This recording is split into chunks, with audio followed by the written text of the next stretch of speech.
Okay, well, as I was putting the belt on, I discovered the belt tensioner starting to separate right here, and there's obviously no tension on the belt tensioner, so something has gone wrong with that. So I'm going to take that off next and replace it. Okay, so here's the new one and the old one.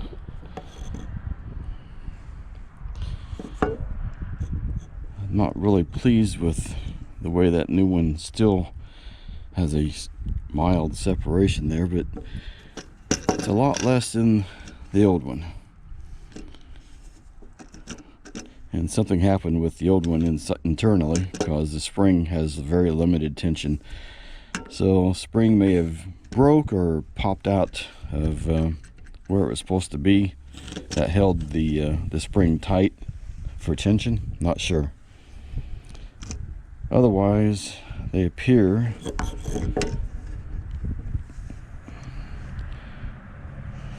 to be a little bit different in manufacture, but the outside dimensions are the same, and that's all I'm really looking for. And this cost about I think $44. I could have got it a little bit cheaper through Amazon, but then I'm waiting for 2 days, so decided to go ahead and get it. And the pulley itself is really loose, and of course it rattles a little bit.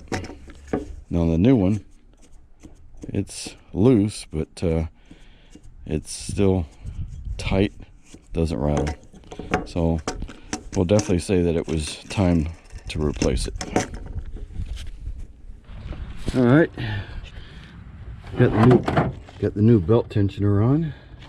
It's right there, and we got the belt itself on.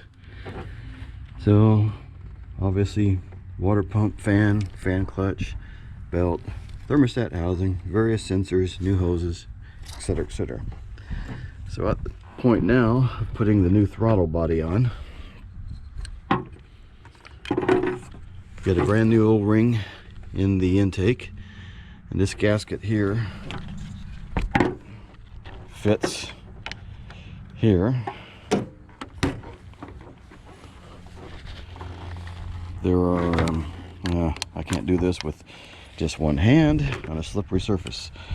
Okay, if you ever get one of these, you'll notice there's some upraised areas around the bolt holes, and that will align you basically in one position on the thermostat housing. So just make sure you get those lined up, and then it will mate up with here, and then you got the O-ring on the other side that mates up with the actual housing.